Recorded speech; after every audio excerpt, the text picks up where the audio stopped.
After this film was over, I had a huge grin on my face. That's not all, I was so engrossed with this film that it was all I could ever think about for a while. Until a few minutes later when I realized I left my bag in the theatre and had to go back to retrieve it. That was how engaged I was with this film. Welcome back Visionaries to my latest review. This will be my review for Furiosa, Mad Max Saga. Now, when the prequel to Mad Max Fury Road, this film was announced, I was a bit skeptical, I'm not going to lie.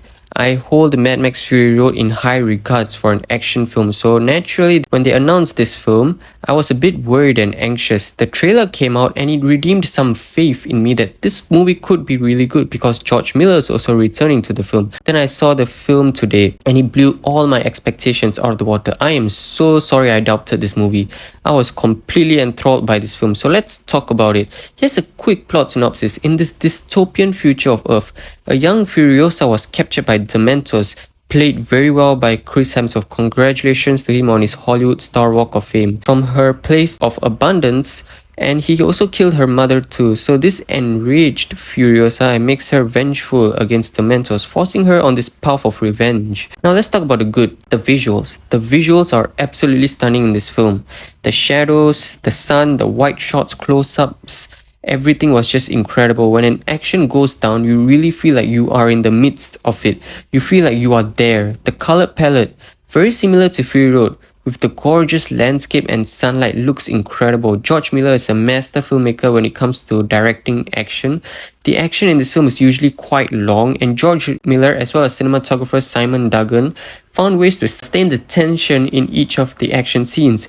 It really keeps you on the edge of your seat. Some action scenes today feel empty, and the only good things about them is that it looks cool, and that's it, because there's a lot of CGI going on and all sorts of nonsense. There's no tension or any emotion in any of these action scenes. In this film, however, the action is more subtle.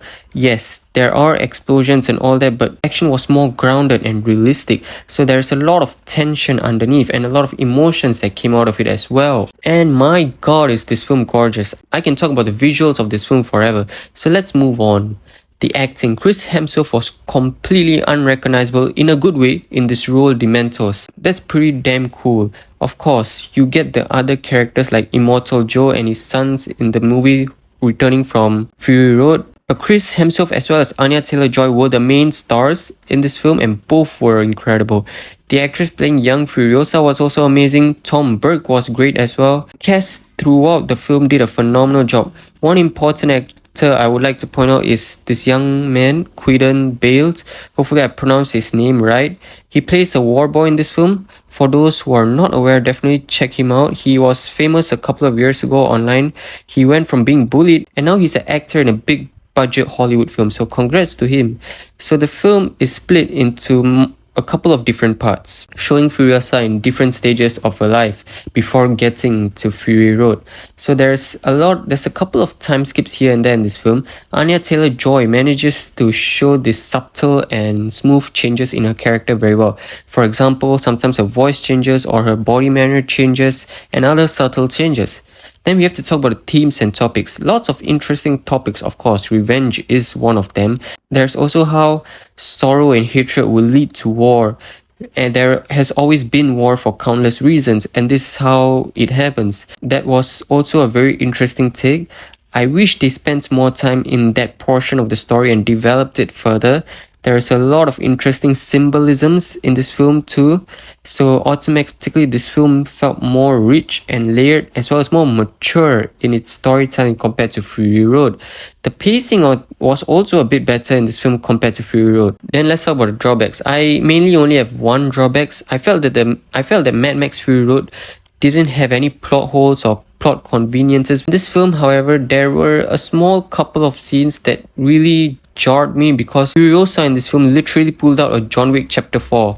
What I mean is, if you remember John Wick Chapter 4 where he had so many moments, there were so many moments where he could have gotten very much injured or could have died, he still survived them. There were a few moments here and there with Furiosa.